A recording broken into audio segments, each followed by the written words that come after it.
Welcome back to Hustle and Heart, my friends. I'm Vanessa Batans, and if you love part one with Lisbeth Perdomo, just wait. We're about to go even deeper. For those just joining us, Lisbeth is a force behind Que Mami Inc. and her story, Pure Fire. She's a definition of reinvention, from music to motherhood to building an empire that's changing the game for Latina entrepreneurs.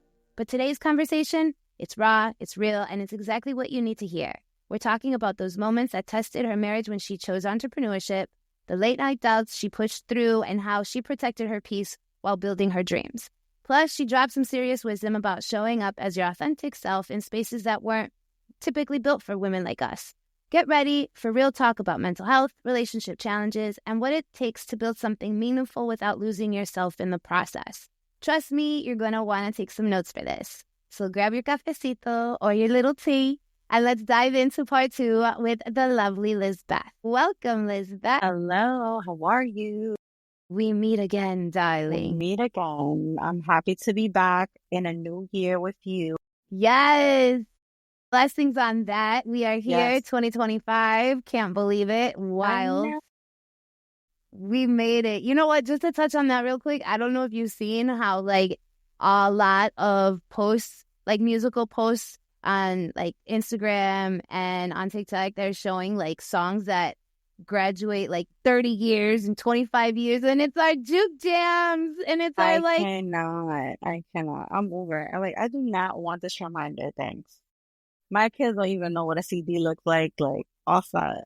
For real, right? I found a crate of old stuff, a bin of old things, and I had like my cassettes. And my son is 7. He's like, "What is this?" Like it was What some is this sort of contraption? yeah. Like he just went in a scavenger hunt and found something. But nonetheless, we are fine like wine. We've been through it all, and we are still here. And that is exactly why you are here today, because we had such a rich conversation off of our first episode together for part 1 that I've invited you back to talk about a couple of other, or just dive deeper into a couple of things that we did touch on in part 1. So for all those listeners that didn't get a chance to listen to it yet, highly recommend that you do that. And if you haven't, it's okay. This combo is just an extension of, so it's all good if you hop onto that one after this. But nonetheless, I would love to go ahead and just dive right into the goodness with you, Lisbeth. So speaking of the moment that Que Mami was birthed, please take us back to that moment where you were like, okay, girl, this is it. This is my decision. I'm going all in. I'm going to give it all I got into Que Mami. I'm putting all bets on me. Take us there. Take us back to that moment of what you were living, what you were thinking. What was going on in your world at that time? So it's tough because at that time I had no money. So it wasn't like I was sitting on this founder's money just chilling in my bank. It was just money for survival, for my kids, and to make sure everything under my roof was all set, which is what primarily mattered. So adding another expense and another a liability was pretty scary. But there was just something in my heart that was like, if I don't do this now, I'm never going to do it. And I asked myself, like, am I going to live with myself if I don't decide to take this leap? Because I am, as much as I'm so scared, I know this is going to be good for me because it's different and it's new. What am I willing to do to make this happen? And so I took a paycheck, registered the business with the state. I did the study first, which was like $40, and then I did the state, which was like $500, and then I did my tax ID with one of my friends who at the time was in my accounting. And then I'm like, that's it? Like, that's all I have to do? Like, to start off, because, you know, that's when you really have to do the work, because it's easy to just register and throw money at something.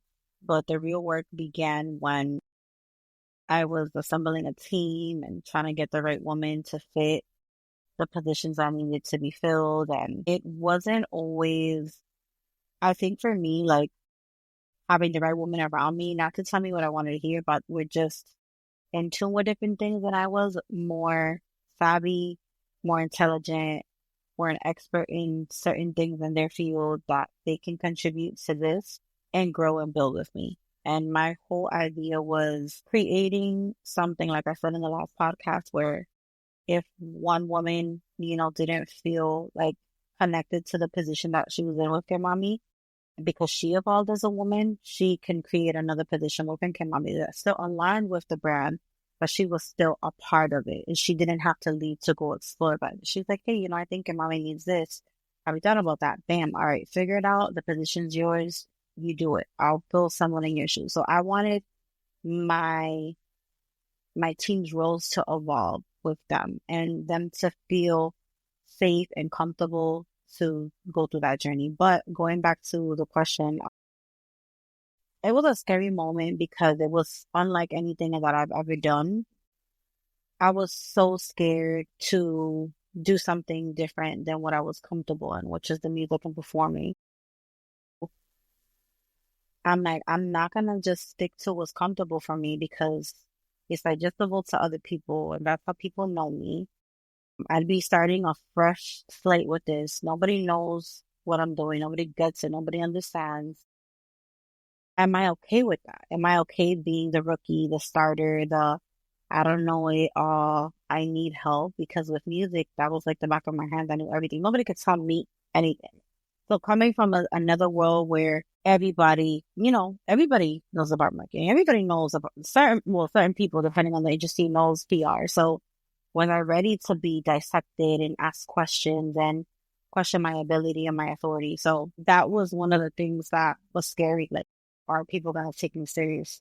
But I told myself, like, I'm willing to do whatever I need to do so that I can learn what I need to learn, get the skills I need to get, and able to make this a success for myself, regardless how it looks like to other people. And so with that said, when I spoke to the girls, thank God, the more and more I spoke and had conversations with them, and we had meetings and we meet up and talk about like, okay, how's this contract gonna look to your clients? How are you gonna process invoices? How's the logo gonna look? What's gonna be in the website? How's the social media gonna look? There were so many different moving parts that I'm like, had I not had them to kind of help me dissect and look things through a different perspective as a user, as someone that would like to hire me, that's when I'm like, all right, yo me tengo que poner la pila. Because I had no clue what I was doing. Again, I knew a little bit. It's like but you don't know. Like you've heard of it, you've had the conversation, you've seen it, but it's really different when you're manually doing it and you're learning how to do it. Like the website freaked me out. I don't know how to do the website. I don't have money for that. I don't know who I'm going to trust to do this. And I thank God I know this young lady. She was from Lawrence, but she had moved down south. I think it was North Carolina. But she was just starting out just like me. And she had taken a leap, moved North Carolina to start her branding, development, business. And her rates were super low, but for me starting out, it was expensive. But now that I look back, I'm like, I don't want to disrespect her. She was cheap, right? So, but now when I look at prices, I'm like, I am lucky. I got her when I got her. But she was such a sweetheart, teaching me, walking me through things. But the level of details for each page of the website was like, I really need the address. Like, do I really need this? Like, are you sure? So like every day was like, okay, can you tell me what you want here? How do you want this letter? What's the font? What's this? What's that? She helped me with everything from branding to colors. I already had the concept of a logo and she helped me break that down. But had it not been for people that were just willing to teach me to grow and learn and challenge me, and thank God I was receptive, because that was a big word for me. Like I said in the last podcast, like, thank God I was receptive to it. I think that's the reason why I was successful, not just in the business aspect, but just in the gaining knowledge. I was successful in that because I was receptive. I was open. I wanted to learn. I wanted to be challenged, even though I hated it. And I learned to be like, all right, I don't know that, but I'm going to find that answer. I learned to be okay with that because I was sitting in a space where it's just like, I know it. I got this. I'll sing it. I'll write this. So it was like this for me. I went from this to being with low level grade 1, you could say. So, I think again, going back to the question, I think looking back, I would have never gotten through these last 5 years had I not been open and receptive and been humbled enough to be a student with a lot of things that I don't, and still very much so. There's still so much more left for me to kind of grasp and understand. I love that you say that because I feel like it's so easy for people to tap out and quickly give up on their dream because they don't allow themselves the grace to learn and be bad at when you're starting off. You know what I'm saying? I don't know why I've always visioned the analogy of learning how to swim. You just want to survive. Like, you just don't want to drown. So you're going to just do whatever you can, keep your head above the water. And, to your parent or guardian from afar that's just watching you while they're tanning or whatever, they're like, oh, they're fine. They're surviving. I'm not being called over, no lifeguards. And you're just doggy paddling, trying to keep, trying to stay afloat. And I've always envisioned like that doggy paddle, very similar to what you were saying of like just doing it, right? And figuring it out while you're doing it, even if you have no idea what you're doing, just doing it. And then practice and continuing to learn and your hiccups and learning some more and reaching goals. It's just all of a sudden you start swimming and like all of a sudden you're like back floating and doing all these tricks. Yeah. I've always envisioned, and maybe it's the Pisces in me, I'm a water baby, but I've always envisioned it's like that. You kind of just validated that for me, and maybe for others too, that just, they want to jump in. They're scared. And those that are in, they don't know, they're frozen. They don't know what to do, but you just got to keep going. Like Dory says, keep swimming, keep swimming. Keep swimming, just keep swimming. Yep, absolutely. For sure. I really resonated with a lot of that. But there is something too that is pretty, very important. Something that we touched on in part 1. It was your experience going through postpartum. That was a journey in itself, which was pre-Que Mami era, right? That was pre-Que Mami era. So even going through all that resulted in a new birth. Oh, yeah. So for the mamas out there that are feeling lost right now, that are going through that phase of motherhood, that is very confusing and scary. And my question for you really is, how were you able to find yourself when everything was feeling so different? And then going from that moment to finding the empowerment within yourself to birth a business baby. That's a huge transformation right there. Like that is like from one step to the next is incredible. Both are life milestones for people, like in a lifetime, and you had it back to back. I feel like that just shows so much strength in your character, inner strength. Can you talk about that? Yeah, absolutely. I thank you for bringing the question up because I'm always down to raise awareness about this because, again, it's not talked about a lot in depth to detail with women that look like you, I mean, especially in the Black and Brown community. So thank you for that question, first off. And then the postpartum journey. So when I had my son, I already kind of knew what to expect. So that was helpful. I know how I got the first time, but a lot of my feelings were suppressed. And that because I was trying to prove something since I was a little younger. Got pregnant at 22 and gave birth at 23 with my first child. She's 13 now.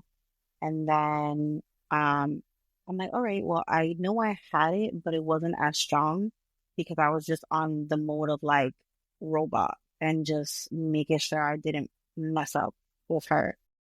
And me and dad just kind of like forgot about our relationship too and just like making sure we were like the best parent we could be to her to make sure like we had ourselves covered. I remember having the conversation with probably like, like I know it's gonna happen. I know I'm gonna feel. They're just gonna have to be patient with me. Having the right conversation and being very transparent. Like, I know I may be. This is prior to giving birth. I'm like, I know I'm gonna be off. I know things are gonna be weird, but I'm gonna try my best to come back. I was trying to like, I'm gonna try my best to come back because it really feels like you're just off the tangent. And it was hard for me for someone that like I always have myself together. I always know what to say. I'm always prepared. I always look put together. Like house is clean. I feel good. And then to just going through a moment where losing control, not because I couldn't handle the control, but because I was just, the, the lack of sleep already had me like a zombie. So I was just foggy half the time, didn't know what I was talking about. And then while I was about to give birth, I had my parents move in with us because they had foreclosed on their home. So that was also a new transition, but it worked in my favor because my mom was able to help me with the baby, in order for me to rest. So it kind of worked. So she was here for like the first 3 months of my son being born, which was very helpful. If I didn't have hubby, it was her. And hubby took a month off, which is really helpful. They gave him his paternity leave, which was really cool. And it was the summer. So compared to the winter with my daughter. So I feel like I had more support with my second child. I was more sure of myself. I knew what to expect. The summer helped with the healing. There's something about the sun and being able to go outside with a newborn and it was 90 degrees or 80 degrees outside. I felt like being outside really was healing for me because when he was learning how to crawl and learning how to speak and, could understand and see things and I felt a funny way, outside was like, right, I'll breastfeed, throw some, tight sports stuff on. So, hold on my belly together. They're just like, all right, we're not working out yet, but we're going to feel sexy in some way. So I would put like my belly wrap, cause I had a postpartum belly. I put my breastfeeding bra on. I put like a sports shirt on and I'm like, ooh, I'm like hike up my high water yoga pants and put some slippers on and be outside. And it was like the best thing. So I got in the rhythm of that. But to be honest with you, there was like after a time, I think after 7 months, I was just like, I feel like crap. I feel like I'm worthless. I have nothing going for me. Nothing's going on that's positive. I don't feel cool. I don't feel happy. And I would say, like, I would literally, like, I would do something weird and I'll tell my hubby, I'm like, I'm 4 months in. I'm 5 months in. I'm sorry. I'm only 7 months in. I feel weird. So each month would be better. But then I think by the time I turned 6 or 7 months with the baby, I'm like, all right, something has to give. Like, I cannot feel this horrible and miserable and sit in the dark while he's watching cartoons and I'm just like watching all the great stuff happen on my phone. I'm like sabotaging myself. That was also like, as much as I was posting about my breastfeeding, my journey, like I was also watching other people's lives. So I'm just like, why am I not doing that? Why am I not here? Why can't I just get up and go to this event? But I'm like, I can't even put on heels right now because my feet are so fat. I can't even look cute if I wanted to because what I want to wear is not going to fit. So like, I'm like, oh yeah, of course you can go, girl. Like, but in my head, I'm like, my boobs are going to be leaking by the hour. I'm going to be, my hormones are all over the place. I'm going to be sweating out my makeup. I'm like, I'm not doing this to myself. So my ass is staying home. So those are other, besides of like, and the thing is, I wasn't worried about my body or like had an image about that. It was more of like the normalcy change. Like, and then also having a 7-year-old girl, a daughter at the time, like making sure that she felt fulfilled and she was happy and she felt good and loved and wasn't forgotten. And making sure that transition for her was good. But I just know that the lack of sleep just made me like a zombie. And thankfully, that was like the first month. But like after month 3, he was able to sleep on his own. He would wake up at 11, 12 o'clock in the afternoon. I'm just like, is my baby alive?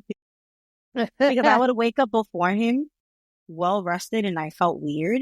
Yeah. And then I would go to his crib and he was just in his baby. Sometimes I'm like, okay, it's true. Boys do sleep a little bit more. Because my daughter was like every hour and a half on it. Sorry. That's the little nugget right there. Trying to interrupt. But anyway, so I think just so many different pieces that were different for me, from my body to the eating, to his schedule, to waking up and making sure my daughter looked cool for school and she felt good. Like I couldn't even take care of myself the way I wanted to, and when I finally was able to, my mom had left. She found a place and It was just me and hubby. He had to go back to work. And that's when I'm like, this is going to be real. So when he went back to work, he was calling me like, I feel like I was sending him videos of where cause I know he felt away leaving me alone, right? Cause he was scared, cause even though I wasn't in an extreme where I was having ideation or suicidal thoughts, like you never know with your partner, and it's always good to check in. Thankfully, like what helped me and helped him feel close to the baby was like I was in videos and photos to make sure he felt connected, and that made him feel good. Like, okay, like was she was in a good mood today to like make a video of her feeding the baby or reading to the baby or singing to the baby. So that gave him some peace of mind. So I did little things to cope. And when I finally started to step out, I started to feel a little bit like myself. But then again, like I think routines when you have a baby and chilling emotionally just drain you and make you feel a little loopy. Because all you're doing is eat, sleep, and breathing a child, and you're not doing anything to check in with you. It just feels really lonely. It feels, and it makes you feel you're just trapped in your thoughts. I think that was the hardest part, just having all these ideas, feeling inspired some days, but then not be able to conceptualize or like bring it to life what you were creating in your mind, what could be your life, but not being, but still being grateful to relish in the moment of being with my newborn child. Because then I would feel good to be like, why do I want this and why do I want to do that? Like I should be happy at home with my baby. If I'm like, you know what? So like if it wasn't one thing, it was the other that was real. So then what was it that thing that was different than all the other days? So what was it like that emotion of, okay, I got to snap out of it? What did you do different the next day that switched the gears for you? Were you journaling more or did you tap into meditation? Was it art? What was your way to get back to even better Lisbeth than ever before? I think like how it is still now, my fitness has always been a part of who I am and what I did since high school. So, and of course, your senses is you're gonna lose the baby weight, but I just knew that mentally that it would build me up and make me feel like I was doing something productive and good for myself. And I started with really soft. That's when I really started getting into yoga because I wasn't a yoga person. I'm like, you know what? Let me try it because this is different for me. So I found some random video and ended up loving the girl, and I still watch it to this day. Adrienne, yoga with Adrienne on YouTube. And I kind of grew up with her these last 6 years because when I first started, I was doing just the beginner stretches that are like 10 minutes. And I'm like, oh, okay, this isn't bad. And then I'm like, okay, let me do 20 minutes. Okay, let me do 30. Let me do 4. And then it would turn into an hour. And I saw really great results. I'm like, this is gaining. All of for me was just about finding some center and finding some calmness in my brain because I was really scattered in my brain. How I was speaking to myself wasn't really healthy. It was very toxic. It wasn't anything affirming that was gonna help me get from point A to point B. So I think the yoga aligned with the meditation helped out, and then finding when I'm like, all right, because I can get tired really easily with stuff. So I'm just like, I need to switch it up. I need to do real good workouts, have my meal preps, eat right. And that's when I found like a workout program for 30-day challenge that I did in that summer. And I think that was like the most weight I lost after having the baby. And I felt amazing. But the thing is with that, what happens is that your mindset is different. Like once you accomplish and you get something done and you're committed to it, you're thinking about all the other possibilities of things that you could also do. So I'm like, if I can do this, what's the other thing that I can do? So it turned into that, and then it turned into trying to find a job. Like I finally felt mentally and emotionally prepared to kind of like be out and socialize and be in the world and do something different. Because again, just because it wasn't music, I wasn't going to just say no to it. Because again, I needed to work for my family. But during my working out and eating healthy, like I said in the last podcast, I was kind of like listening to positive affirmations, listening to different frequencies. There were times where I just wasn't listening to music. It was just things that kind of like interrupted the BS that was going on in my brain, which I needed to kind of like disconnect. And a lot of times having my son adapt to it too, and having him learn how to be cool with that, because he was already about to turn 1. So whatever I was doing, I wanted to make sure he was a part of that, because he was with me all day, every day, which was helpful. And just learning how to balance with him and I, like, and to this day, while me and my son are so connected, is because we did so many things. We had so many different milestones together, like as he was growing up as a baby and I was turning into a different woman. So he was a part of that session with me. But I would say definitely health and fitness allowed me to open the door for I would say my brain power and my mindset to shift. And that's when everything started for me, where I literally felt limitless and I felt like an unstoppable train. And I told myself I will never feel like I did before. I'm like, unless I have another baby, that's another thing. But I'm like, I don't want any kids after this. But like, because I already have anxiety and depression, I'm just like, I will never ever go back to feeling like that, even if it wasn't after having a baby, ever again. I just told myself I'm going to do whatever I can after he gets older to make sure that I'm mentally and emotionally stable, and be able to live life healthy, normally. And that's exactly what I did, and I never stopped. I went until the wheels fell off. And that following year, after he turned 1 in September, that's when I had the whole brunch with the ladies girls coming through, and that's when Mommy came in October of 2019, and then COVID came and messed everything up. The health and fitness is a huge part of who I am and the reason why I kind of survived postpartum. Is that drive that you had within you of knowing a place that you never wanted to go back to again? Is that what helps you and what has helped you throughout the stages of Get Mommy, especially in the beginning though, of like beating that imposter syndrome, right?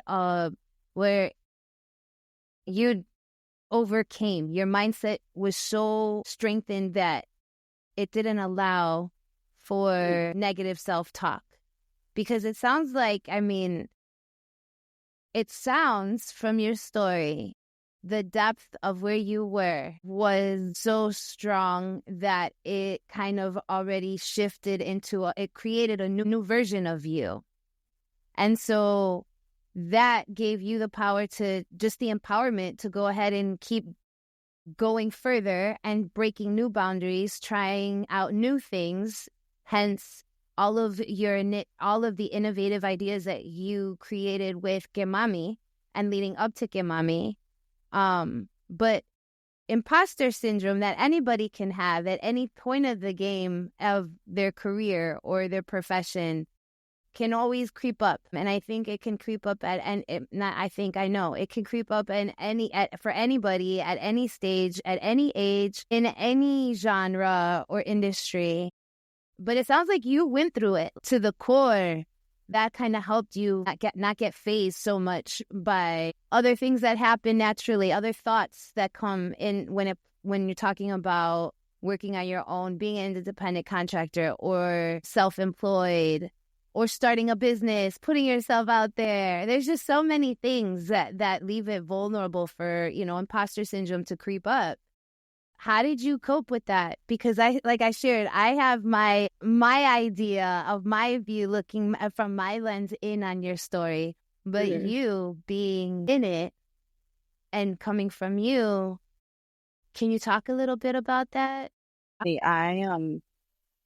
When I was listening to you, I was kind of like going through like certain situations that I think with certain people. I think you don't correlate imposter syndrome with like setting boundaries with people around you and how they speak to you or how they view you and what they feed to you.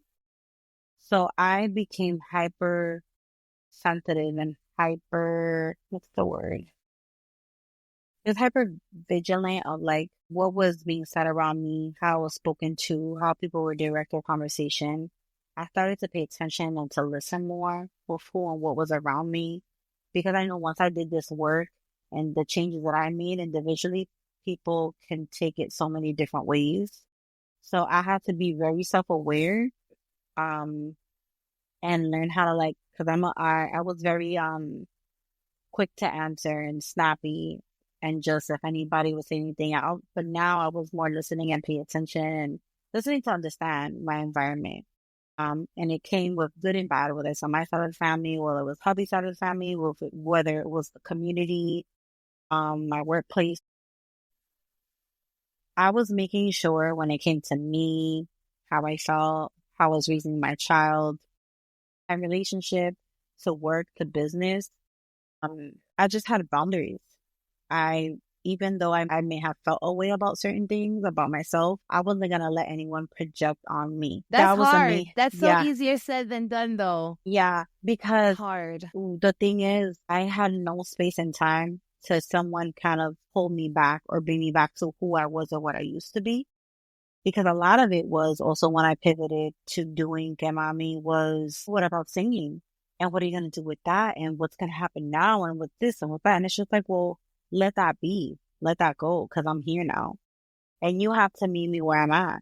Yes. The same thing I had to do with my siblings, my parents, my friends, my hubby. Everybody had to catch up. So I'm like, nah, I'm on this time right now. I'm sorry. I don't know what to tell you. Like, this is where I'm at. Meet me where I'm at. Instead of me kind of indulging in the conversation. I'm like, oh no, like, no, it wasn't like, oh, I'm missing it too. Like, I'm like, I'm all set. If I go to it, I get to it down the line. I will always be a singer.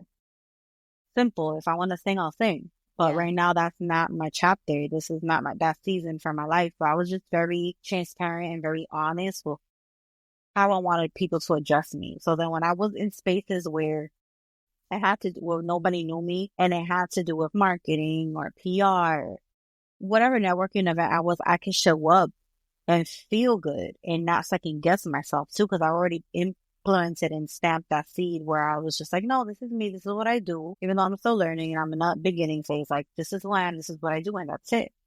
You know, I didn't want my comfort level and the people that were used to me one way to kind of like continue to feed me of the who she was and what she did. I wanted to make sure like I kept reminding them like, now this is what I do now. So this is how you're going to address me now. You know, so I think also making sure people understand where you stand. Because if I was flip-flopping back and forth and not taking it seriously and just not being about it, I get it. You know, the imposter syndrome comes with that as well, where you're not sitting in the belief that you are enough. You can do that. And there's tons of people right now faking the shit out of their careers and kind of like getting by because they have X amount of money or they landed on X amount of money. So they have all the trinkets, they have all the gadgets, they have the aesthetic. And it's just like, okay, y'all can keep that, but it's not, people are going to see right through the bullshit and not going to work with you. It's not going to be sustainable after a while. So with me, I also had to sit with this is what I have, you know, this is what I'm going to work with. And I'm not going to present it to you in any other way, but just how I present it to everyone to this day. You're going to see an interview from my phone. You're not going to see a razzle dazzle every day. You're not going to see makeup every day. You're not going to see me hopping out of a Range Rover. You're not, you know, and that's great for those who do it. And when I get there, that's great, but that's not what authentically I wanted to show up as. So I just really had to show up as it already. Like I had it already. Like I was that girl already. Like I was the go-to PR person.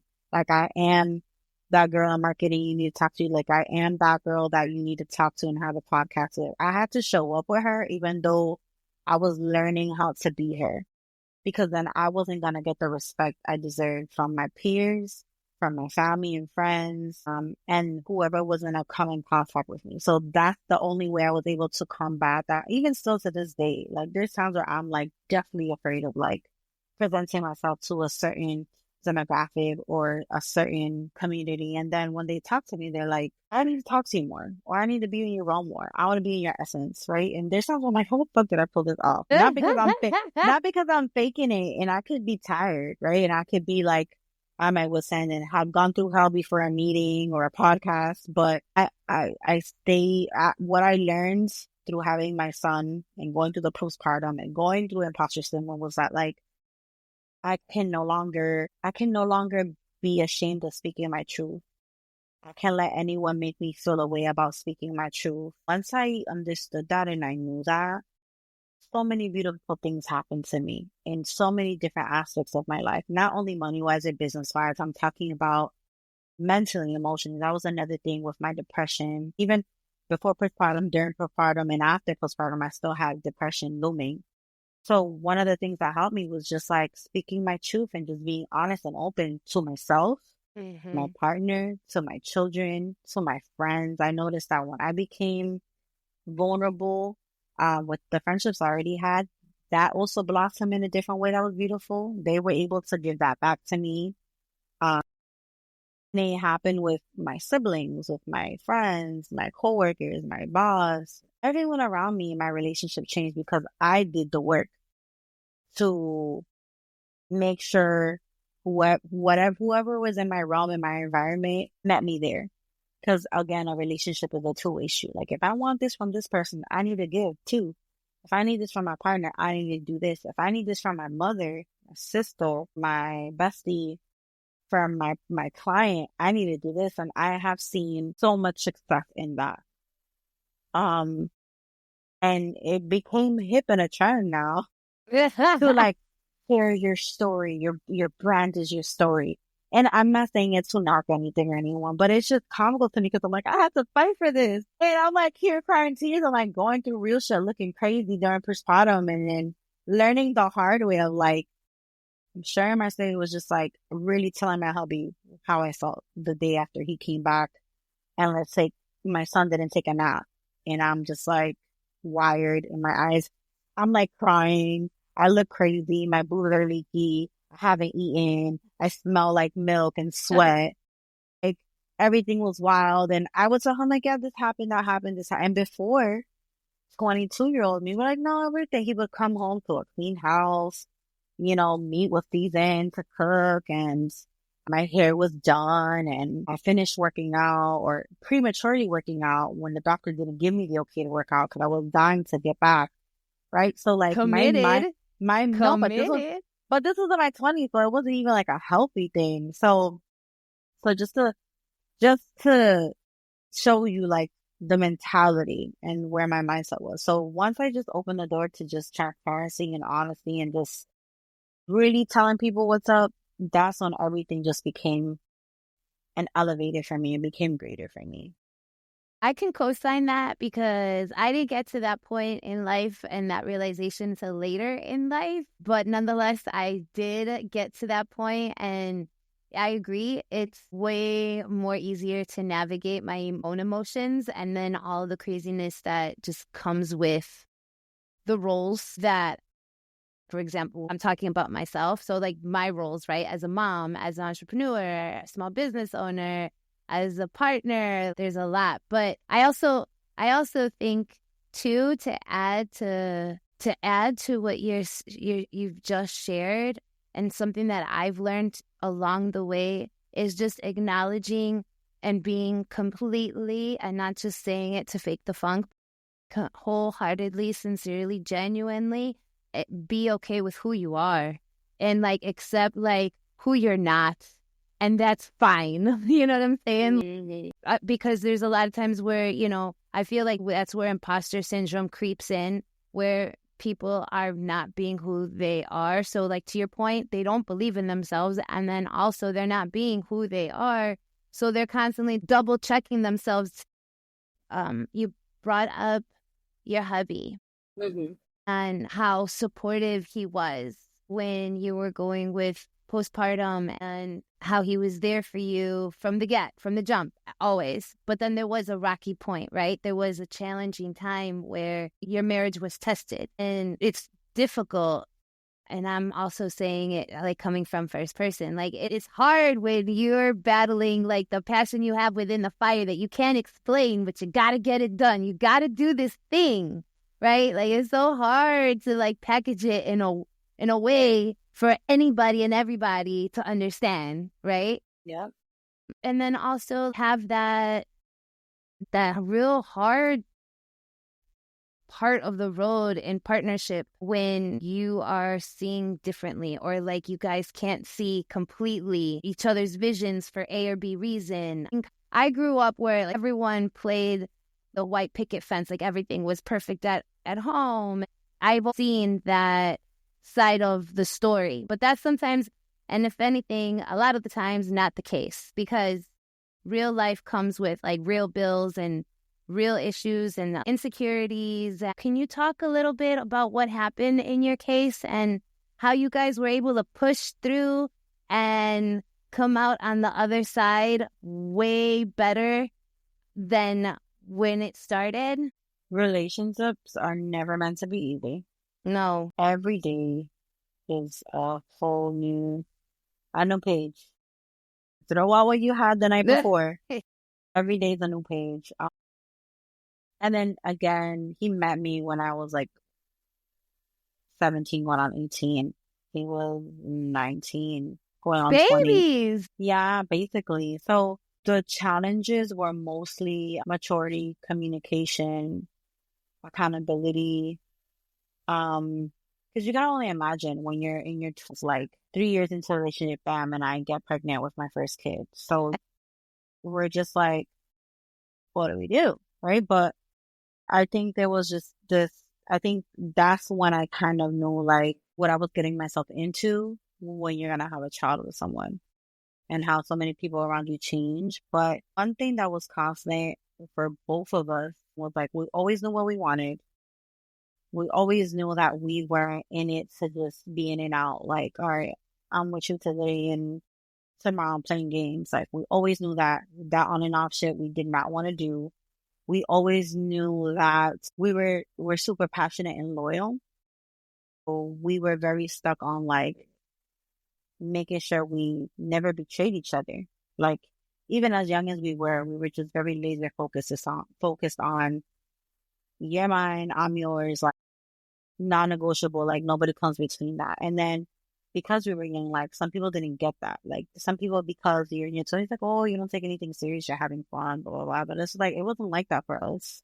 The people around us try to make it to be like present it in a way that was projecting on us too. And it was just like, no, like we're good over here. Like we love each other. We actually want to be with each other. Like, ain't nobody playing around here. So it took a while for people to take us serious in that sense. And we're just like, so what happened was we tend to be like, all right, well, then I don't need you. And I don't need to be around you if you're not respecting what I'm doing.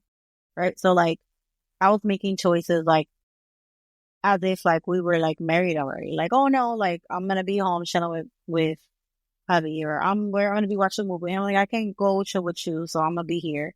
So I think at an early age when you find comfort in a friendship in a person, and it wasn't forced, it wasn't like we generally wanted to chill each other because he was misunderstood in his own realm on his side. I was misunderstood in my own realm on my side. So we were just able to kind of merge. So then once the baby, because we had no intention of living with each other as early as we did, but once the baby came in, it was like, oh, I'm definitely keeping her. And are you going to be there? Because I could have easily been scared and be like, I don't know, like we have to use together, and of course we love each other and we were fine, but you never know what was going on. So, but hands down, I'm like, I know I'm gonna keep the child, and he's like, I want you to keep the baby, and we were just, I think we were just so in love and so like in awe of each other, as corny as it sounds, that we were just like we were just willing to do anything and everything for ourselves because of how much we still love each other, but like how much we love each other in that stage. And it was just so intense and so passionate. And we just didn't want anyone to fuck that up for us because we know what we had. And so that's so lovely. I know. And I look back at it and it's just like, I hate that people misunderstood it and like made us want to not be together. Like, especially having the baby there, him wanting to be present. He comes from a beautiful family. I come from a great family. But then when we merged, it was just like, people are like, who the hell is this girl? And some people are like, who the hell is this guy? And it's just like, don't worry, I'm good. So again, taking me serious and respecting me as an adult, as a woman to like come. And again, it's scary for everybody because they love you and they want the best for you. But what do you tell like someone that's 22 or 23, right? Like, I get if I was 14, that's a different story. But I was 22. And I think he was still very much a young man trying to figure himself as well. And we also forget, like, even though guys have their moments in their 20s, they're human and they mature a little bit slowly than we do. So he was still doing the going out. He was still, hanging out with the guys, going here and there. I was very much a homebody. I started to go out when I met him. So when I stopped going out because I was pregnant, obviously I wasn't out and about. I was the warrior at home, making sure he was good coming home.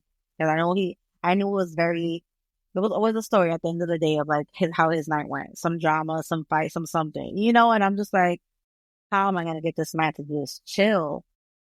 But even still, like with that, like he always was making sure that I was the top priority and taking care of me. But then things shifted after the baby and him learning how to become a father. Because for women, it's innate. By nature, we just naturally become that title. For men, it takes a little bit of time. So him being as young as he was and stepping into that role, he never was scared of it or walked away from it or something. But that when certain people saw that he was a little bit hesitant with certain things and as a father, that's when like the grandparents would try to like hover, or certain people would try to hover and tell him how to do things, so then would make me feel away because I'm just like, wait, that's the dad's job. I don't need 3 representatives coming on his behalf to try to tell me how to do certain things when it's between me, dad, and the baby, right? So because they saw him and projected him in a way, they felt like they were entitled to have a say in how we ran things with our daughter. So that was really tricky. And I remember crying and fighting and having tons of fights, and my family is different from their family. So I'm not used to giving my baby certain things. I wasn't used to having to do certain things I didn't want to because I came from a family that's just like, all right, if that's how you want to do it, bam, I got you. We'll respect you, bam. But then on his side, it was more of like, no, you should do like that, do it like that. Because I said, it's like, oh, you should drink this, you should drink that, it's fine. No, the baby can have this tea at 2 months. I'm like, oh, no, the baby can have this. You can put this in the baby's milk and just do it like that. And I'm just like, and I'm very like, for example, like in my household, like we would walk barefoot and things were fine. Because my mom was a doctor from DR. She's very like holistic in approach and relaxed. And she's like, oh, tú puedes, dejarlo que se quede en el piso, sin zapato, para que coja los germs or whatever. Oye, pues pon la media, pon una gorra, pon la suera. And it's just like, Yeah.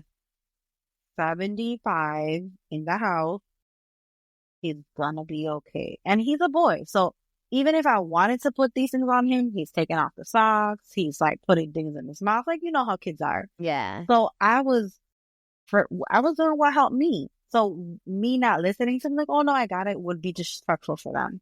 So that's when the clash between him and I came, when he was still trying to learn how to defend me and be on my side as my man and not come off as disrespectful to his parents or his sister or aunt or whatever the case is that would chime in. Because he was, again, still young. So we were still in a sense like, sí, so mami, ¿cómo tú estás? ¿Estás bien? Yeah, whatever, very passive, right?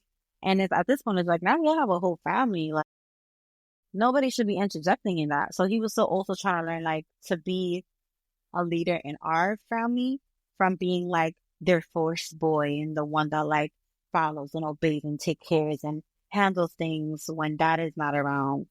But now he was the head of household for me, which is a whole other conversation. Yeah. So it's just like, I'm sorry, he is mine. He's mine now. Sorry. Sorry. But also, I think having that hard conversation with his mom was like, because, like her only boy, and, when it's your only son in our culture, like you're next. Like that's it. Like what dad can't do, you got to do it. No matter what anybody says. It doesn't matter how you feel. It doesn't matter if you're sick. It doesn't matter if you're tired. It doesn't matter if your son needs you. Like, can you go fix this for the car for me, like right now? And sometimes it can be like that still. And it's just like, I'm always been too, like, never disrespectful in a sense of, well, fuck Harry, don't help nobody. I'm not like that either. It was more of like boundaries. Boundaries had to be set. And when I first met him, he had no boundaries with his family. And a sense of like how they can speak to him, how they can approach him, how they need to show up to his house with a woman and a child in the house now. Like certain things that your boys used to do or what to say, how they acted has to change. Right? Dynamics change. Dynamics, how you approach me is different. How long you Yes. stay out is different. How you communicate with me is different. I think it was a lot of pivotal things around this shifted and also affected us. But like, again, having the right conversations, those conversations definitely turned brutal and intense and loud and weird. And then there were conversations where it's just like stuck. Like, what do I do? How are you going to change? Right. On my end, with my family towards him was just like, they were just like, when is he going to disappear? Or like, he's not going to stick around for too long. And it's just like, I'm like, to myself, like, y'all barely know him. Like, give him a chance to like be the person who he is. And he has nothing to prove to y'all. He has everything to prove to me, but it was still very much hard being the youngest and seeing me as a whole wife and a whole mom. Like an adult. As an adult, that like it took a long time for them to let go. And I think a lot of it for both of us, like surviving both of our sides and respecting them for what they are, never allowing it to fuck with us and what we have in our foundation. Because once you have too many hands in the pot, it could be disastrous. In a lot of relationships and a lot of families have broken up because of a mom being to this or a dad doing to that or a sister being to this. And I'm just like, that's almost like, I'm not going to allow that to happen. Yeah. I would not allow someone just because of a comment or that they feel away about my man, have my partner be a part-time dad, which is what my mom and sister wanted him to be at one point because they didn't want me in my mother-in-law's home because my dad didn't want me living in the house while I was pregnant. He didn't want another man in the house. He's like, well, move her out, figure it out. Then my mom and dad were on two different pages. My dad wanted me to leave. My mom wanted me to stay with the baby, but not the father of my kids. So I'm just like, nah, y'all figure yourselves out. I'm going to go be with my hubby and my child together, us three, because ain't nobody trying to be a part-time anything. Yeah. So it was just a lot of madness that looking back, I'm like, I don't know. But again, going back to knowing what we wanted, learning how to have boundaries and just staying 10 pounds down with each other. But then once we got over that hump and then having my second child, that's when it got a little tricky because he was also starting to learn more about postpartum and how to show up more for me and understand. Yeah, I actually started working in the field because he was working with parents as a teacher to teach young parents how to be a parent to their kids. So he was being a coach. So once he learned, and then I had my son, he was just like, wow, I didn't know how intense this could be for anyone. He's like, I'm sorry I learned about it late, probably like a year after, but I at least know how to show up for you now. So it was never like, F you, why you're not the same. It was more like, this is scary, this is weird. How can I support you? Just for him, it's always just been about communication and telling me at any point, like, what's going on in here. Yeah. Right. And which is so special. Yeah. So special. No, absolutely. I'm thankful every day, even to this day, like the reason why my communication and why overcoming certain things became easier was because I was just tired of suppressing and not communicating or hiding. Because that's where the background of my family came from, just suppressing and hiding and not sharing because it was too scary and too, masking it all was just, it was easier to just shove everything under the rug. And I came from that nature in my household. And I was just like, I cannot do this. I cannot do that. And thankfully he made me feel safe and comfortable and happy and reminded me every day not to carry that. Because again, he wouldn't know how to show up for me. But I think the hardest part too was like, once I did overcome the postpartum, was just like, all right, who is she now? How do I show up for her? Because she's new. Like, yeah, how can I be supportive of her besides being like, yay, get mommy? It was more of like, my schedule changed, my availability changed, my attention changed. Yeah. And I was no longer always available because it's my family, but I was no longer available in a way that was like, drop everything and just like you, right? Yeah. When I'm like, as soon as we come home from work before get mommy, it was just like, okay, we can sit down and chat and catch up and like, we'll eat. And now it's just like, I need you to stay with the baby. You get ready. I have this networking event to go to. The 4 bottles of breast pump milk are there. Like, I'll be back before he finished the third one. Like, now operating like, okay, I have to be outside now because for my business, because it was in the first year of inception, like, that was also new to him because I was such a homebody during the baby, after the baby, a little bit after the baby too. I wasn't going on like girlfriend dates. I wasn't having a girls' night. I wasn't outside for anything. So that's when things started to get a little difficult. Like, why are you out so much? And what are you doing? And she's like, listen, it's fun what I'm doing because I love what I'm doing, but it's also work. I'm trying to work. I'm trying to gain networking connections. And that was a little worrisome for him because once he saw a peak of like a different side, I had a pep in myself. I felt good. My body was right. I wasn't like sitting open in a corner. Not that he wanted to see me that way, but it was just like, she really did a whole 180 on me. And she's just like doing the most and feeling good. So it was different. He had to show up. You see how I said like people had, for the imposter syndrome to leave, like people had to meet me where I was at. Yeah. And trying to figure out, learn about me to be able to break bread with me. And the same thing with him. I remember telling him like, we were knocking heads a lot. And I told him like, listen, I'm on this train. Remember this moment, August of 2020. Like, you're either on this train or you're not. And I'm not leaving and I'm not stopping for nobody. You have to ride this way with me because I have something and it's great. And I would hate for you not to be a part of it. But I'm like, I would hate for you not to relish in this greatness of what I'm doing.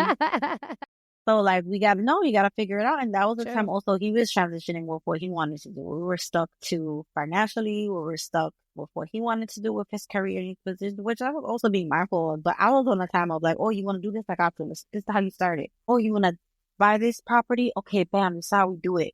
Oh, you want to lose weight? Bam. I'm always, even during my postpartum or with depression, I'm always like, all right, like, let's solve the problem. Let's do it. Let's find a solution. He's more of a person that takes his time, does his research, be patient. But there's times where you can't wait to have the right this or the right money or the right that. You just got to do it. Yeah. So when he wasn't doing that, that's when I'm like, I don't know if I'm feeling this person right now because I did all this work to be here mentally, emotionally, and spiritually. And again, like, I get it. You still have to arrive where I'm at and see where I'm at mentally to meet me there. But you also have to do your individual work. Yeah. To experience what I'm experiencing. I can't do that for you. I can only hold your hand and ride through it with you. So I think that's when, once I evolved and changed and I did the work, it was like, who is this girl? And that's where, not that he was questioning or didn't want me to do these great things. It was just like, should I be afraid I'm going to lose her because she's got this wrong way. Like, she's a whole different beast. I'm 100% different than I was from 2017 than I am now. A whole completely different woman. And that comfort for him, because, men get comfortable, what they see, what they experience. Yes. And once it shifts for them, it's just like, oh shit. So he was just basically staying out of my way.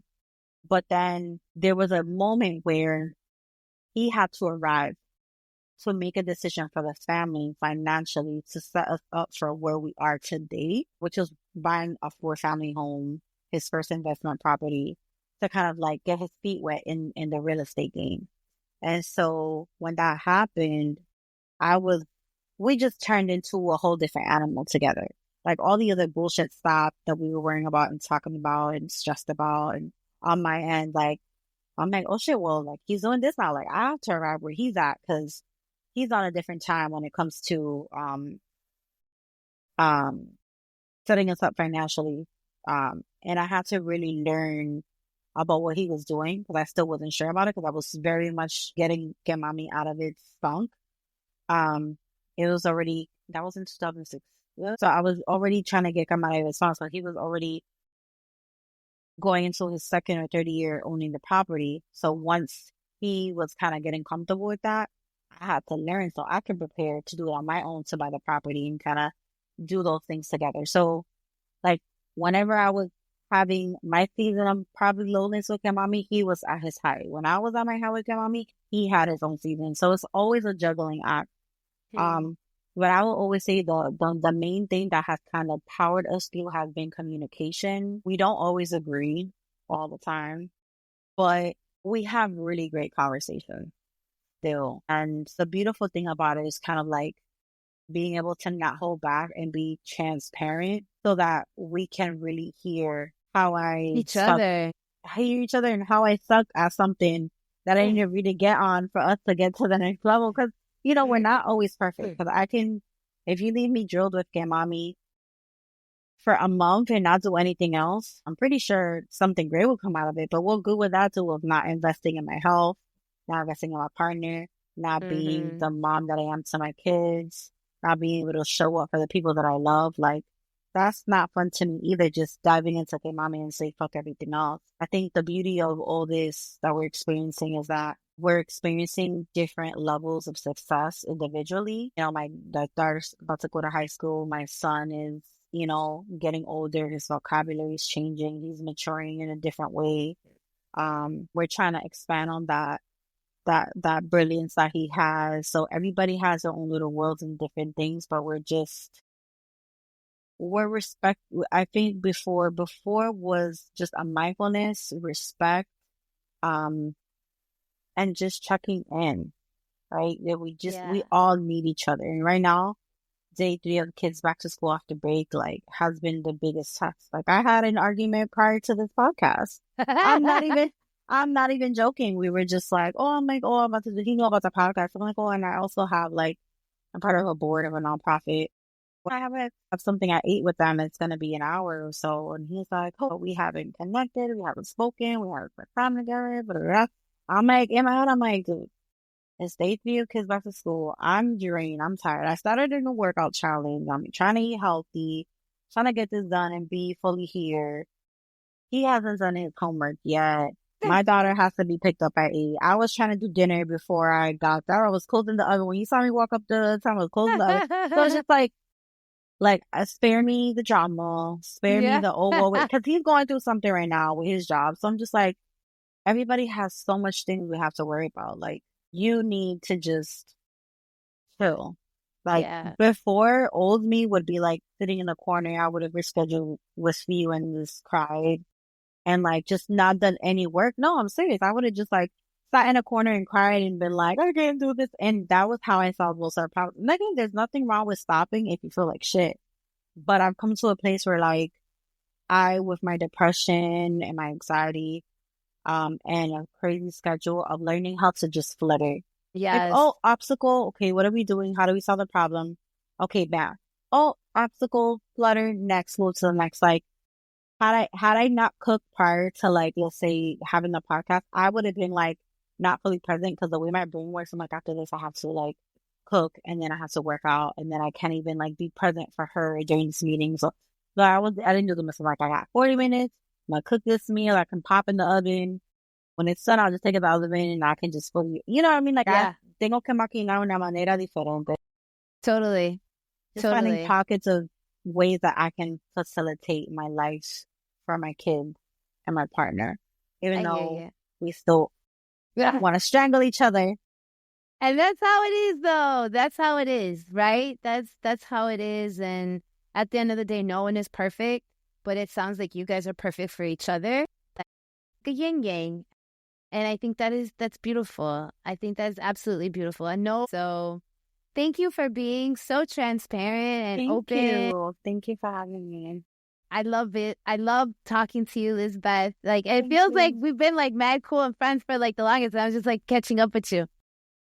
Yeah. But that is a wrap on part 2 of the awesome conversation with Ms. Lisbeth Perdomo. I hope you found her story as inspiring and empowering as I do, from overcoming fears and navigating personal reinventions to creating space to uplift other women. I mean, there's nothing short of Lisbeth's journey and the testament to the power of resilience, being true and authentic to yourself, and always pouring back into your community. And that can mean community like your friends, your family, your acquaintances, people you just walk by and see hi. to here and there, your book club, your family, like the family you come home to every single day. So if there's one thing I hope you take away from today's episode is that your journey is absolutely yours to define. Whether you're navigating or your next pivot, building your dream, remember that setbacks are just stepping stones, and that staying true to yourself is the absolute key to success. And Lisbeth is our prime example in human form to show that. A huge thank you again, Lisbeth, for sharing your wisdom, your vulnerability, like I said this time and last time, and your passion with us. It evokes out of you so much how you just want to be a resource and help others around you and women and those that have experienced the trials and tribulations of a path that you once walked. So I commend you from the bottom of my heart for that. Your work is truly changing the lives of many, and Sol is one of them. I had my recording with her, and she spoke highly of you, and I'm excited for all the good, awesome stuff that you guys got planned for the year. Yes, it's awesome. Thank you so much. Now, if this episode resonated with you, I'd love it if you could share it with a friend, leave a review, subscribe to Hustle and Heart so you never miss an episode, and make sure that if you haven't yet listened to part 1 of the awesome combo with Lisbeth, check that out. But Lisbeth, do you want to let everybody know how they can go follow you, connect with you, so that they don't miss out on any moves? Yes, absolutely. Thank you again for having me. And also, you're amazing. Again, like you said, like it always feels like it's just me and my girl chilling, having a combo. Like no time has passed. So I appreciate your energy and your beautiful spirit. Yes. And I'm looking forward to sharing this with the community because it's an important conversation. And the way they can follow and support and share. So you can follow me on IG at Facebook the same way at KMamita.Inc. We're on Threads, we're on LinkedIn, we're on YouTube as KMami Presents. And then the website is www.kmami.com. And if you're interested in communicating and whatever, you can email at admin@kmami.com. Thank you. Until next time, mi gente, keep dreaming big, hustling with heart, and building the life that you find fulfillment in. Talk to you soon.